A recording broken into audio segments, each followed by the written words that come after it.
So, have you ever been to a concert and upon leaving the concert, you overhear someone saying, I hated that music. It was so atonal, serial, hate serial music. And you think to yourself, but that was Shostakovich or Bartok or, I don't know, maybe Philip Glass. How could that be atonal or serial for that matter? So I sing in the choir, and recently we performed a work by a composer named John Tavener, who some of you may be familiar with. He was an English composer. He lived from 1944 to 2013, and he was known as a holy minimalist. He was one of the founders of that kind of school, which included composers such as Henryk Gorecki and Arvo Pärt. For the most part, I actually have to say I'm actually not a big fan of Tavener. Most of his music I don't find that convincing, but a lot of his smaller choral works are actually just beautiful. And we were singing one called The Lamb, which is based on a poem by William Blake. And it is a really beautiful little piece of music. But some members of the choir, inexplicably, and I'll explain why inexplicably in a moment, but some members of the choir were complaining that this is so awful. It's just atonal. Someone even called it serial. And I thought, what? Because the real kicker here was that the people who were making these remarks were actually music students. I mean, mostly undergraduate, but certainly upper level undergraduates who would have had their 2 years plus of music theory and should have known better, because the thing about it is Tavener was not an atonal or serial composer in any respect, and moreover, The Lamb is certainly not an atonal or serial piece of music. And so I thought, that's very strange. I don't know what kind of courses these students are having or why they're having these thoughts, but it just struck me as very, very odd that they would consider that to be a serial or atonal piece of music. The only real conclusion I could come to was that the piece had some dissonances in it and some odd non-standard voice leading. That's certainly not enough to call a piece atonal, because serialism is a very well-defined thing. You use all 12 notes of the equal tempered scale, and then you use various permutations of them in a certain order. I mean, you can have free atonality, in which there's no attempt to create permutations of all 12 tones. It's just basically the composer writing using all 12 tones available to him in whatever set of matrices that he or she decides. But again, as you'll see, the Tavener piece doesn't even begin to exhibit any of those characteristics. All that's a huge digression. Because I did get interested in the piece. Like I said, I'm not a big fan of Tavener. I find most of his music, as I said earlier, I find most of it unconvincing. But I did want to analyze this piece because I thought it was very clever and very beautiful at the same time. So let's just kind of dig right into it. So the poem, it's a poem by William Blake, which I posted down below so you can read it. It's a very simple poem. John Tavener was an English composer. He was part of a movement called Holy Minimalism. He was part of really two movements that were taking place in the late 60s and early 70s. One was Holy Minimalism, and the other was New Simplicity, and he was doing basically both at the same time. This piece, which was composed in 1982, exhibits both of those characteristics. One of the criticisms that, at least for me, Tavener's music is concerned is that I find that some of the constraints that he put on himself from an aesthetic point of view were maybe not to my taste. He was influenced by members of the perennialist school, which was a school of theological and philosophical thought that posited that there's this sort of tradition that is inextinguishable and is perpetuated through history. He was particularly influenced by Friedrich Schuon, a writer that I was somewhat familiar with from a course that I took in graduate school on perennial philosophy. I found the aesthetic ideas of the perennialists to be unconvincing. Particularly, I think it was Schuon I was reading, who was basically spent a long tirade about Beethoven. I think it was Schuon, I may be wrong about that. John Tavener was deeply influenced, particularly by Friedrich Schuon. So John Tavener was born in 1944 in London. His father was a musician. He was an organist at a Presbyterian church. At the age of 12, Tavener was taken to Glenbourne, and he heard Mozart's The Magic Flute, which profoundly influenced him. In the same year, he also heard Stravinsky's Canticum Sacrum. Upon hearing the Stravinsky piece, that's when he embarked on his compositional career. He became a music scholar at the Highgate School. In 1962, Tavener entered the Royal Academy of Music. It was at that time he decided to give up piano for composition. Tavener became prominent in 1968 with his composition The Well. In 1977, Tavener converted to Russian Orthodoxy, and he would remain Orthodox for the rest of his life. He always considered his fellow Orthodox composer, or Arvo Pärt, as a kindred spirit. This is interesting because their conversions to Orthodoxy seems to have affected their music, or their music affected their conversion to Orthodoxy. Arvo Pärt, like Tavener, converted to Russian Orthodoxy around the same time, during the late 70s, and both of them became known as proponents of what is known as the School of Holy Minimalism. So, yes, there's minimalism, and then there's holy minimalism. Tavener died in Dorset in 2013 at the age of 69. In retrospect, while he wrote a few really beautiful miniatures, his larger works leave something to be desired, and I don't know how musical posterity will regard his larger compositions. Not everyone finds it particularly easy to listen to. Okay, so before I begin, I want to say that this video was very difficult for me because I've been out of the loop, as it were, for a very long time, and I want to apologize to all my subscribers for such a long hiatus. It really is hard to get back into it. One of the things that many YouTubers say, once you take a long break, it gets really hard to start filming again. And that is absolutely true. So now I'm going to talk about the Lamb. It starts with a very simple melody in the soprano that goes like this.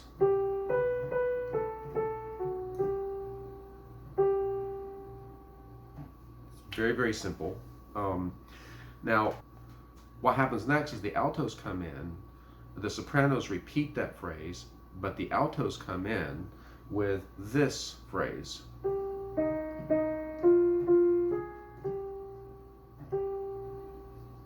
So what you can hear is that this melody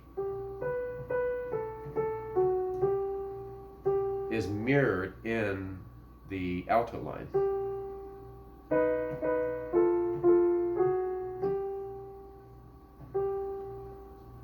That's just a really nice line. I mean, so what Tavener did was he took the melody and he inverted it to create a mirror image. You know, it goes up a third, a major third, then the alto line goes down a major third.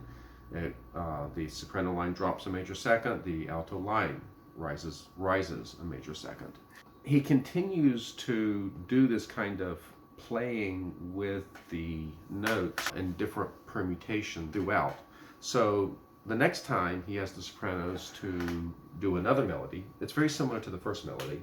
It goes like this. Then he repeats it backwards.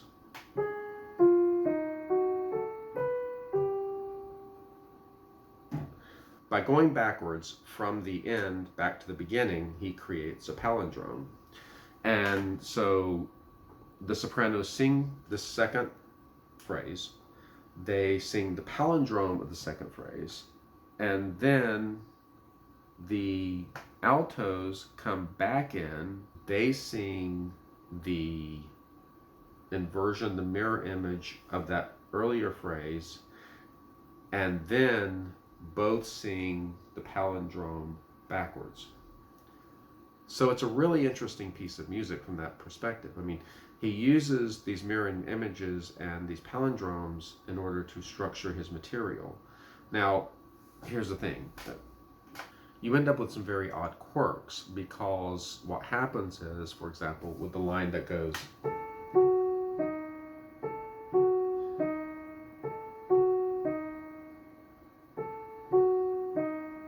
it's a diminished triad, right?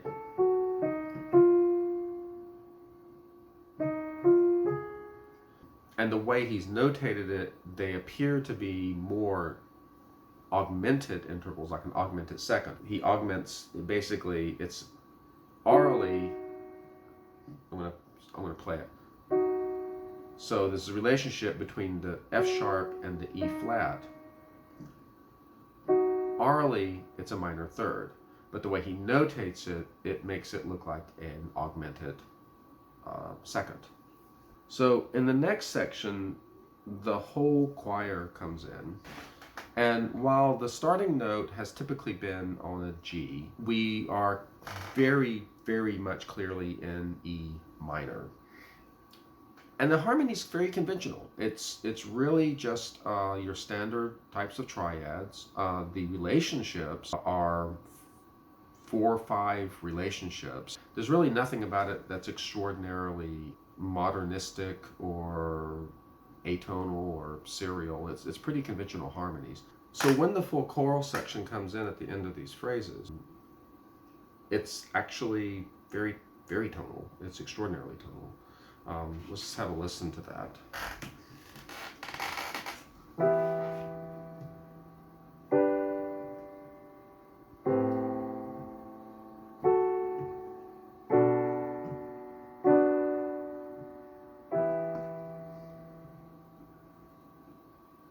So that's the passage. Then he just does an augmentation where he lengthens the.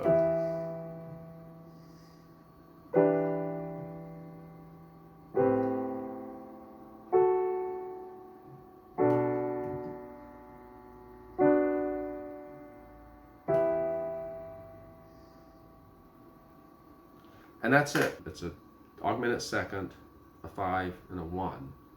That's what he ends that phrase on, which is very tonal. So the only thing that's odd about this is whenever he is using the palindromes and the inversions to create a mirroring effect. But there's nothing inherently atonal about that, because it is very much centered around G, which is also immediate for E minor. And the whole piece, I would say the whole piece is in E minor. I mean, it begins on immediate, but he ends it on an E minor chord. There are changes in texture. I mean, for example, before he goes to the last chorus, he has the entire chorus performing these little melodies that he's developed, and he has them to do it both using the mirroring inversion in different voices and then the palindrome. And the way he does it is he has the sopranos and tenors in one voice and the altos and basses in the other voice. So it sounds strange, right? It sounds unconventional. It definitely does not sound tonally conventional in any way that one would have learned, say, in the first or second semesters of tonal harmony. But the piece as a whole, when you look at the gestalt of the piece, it is very much a tonal piece. It sounds odd, but I don't even think, I'd have to take a closer look, but I don't think there are any tritones in it. There are no minor I don't think there are hardly any minor seconds, or any tritones. It's not that dissonant of a piece of music. It made me think very hard about the nature of music perception, but also how music is actually, in some respects, a kind of cultural construct, right? And our expectations for what music ought to be. But again, that just, so what I want to do is I want to put a question to you. Let's say, for the sake of argument, that music is a social and cultural construct, and that the way that we structure music is heavily dependent upon the place where we live and on and so forth. What we define as tonality has certain characteristics. It strikes me that for many people, the way in which they define tonality is, does it sound dissonant? Not is it actually dissonant, but does it sound dissonant, or is it angular, right? So anything that has kind of like an angular melody to it, and we saw that the way the spelling is, it looks like it's an augmented interval where it's actually just a minor third. Yeah, you can, I know he's there. It sounds like it's just a minor third.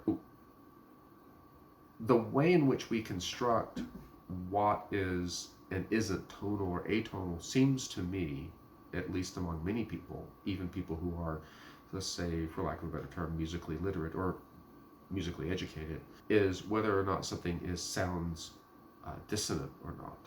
And so if it's dissonant, it's, oh, well, that's atonal, or that's serial. And if it's not dissonant, well, then it's not. But that strikes me as just a poor way to understand music and to understand what it is that you're listening to. But that's just my take. Let me know what you think in the comments. I'd be happy to hear more from you. Also, I hope to have a new video out in the coming weeks. Another glass video. It's one that's been sitting. It's been sitting in the to-do file for a long time, so it is very much past time to do it. And so I hope to have that out to you very soon. So in closing, I would like to say I've got a few announcements to make. One is I have a website up. I have a link to it below. Come visit my website, if you will. Also, I have a Substack. It's a weekly newsletter. If you want to know what I am actually up to, especially since sometimes there are these absences, you can subscribe to my Substack newsletter. And like I said, I get those out on a weekly basis, and I talk about what it is I'm working on. If you want to support this channel, and I would please encourage you to do so. I have a Ko-fi account, and I will be creating a Patreon account in the very near future. And that Patreon account will have perks for those who subscribe, of course. I've been considering doing, for example, some Q&A videos, which I think would be really great. I would like to do a Q&A because it helps the interaction kind of helps to keep me focused on doing YouTube, and it's very nice to interact with people.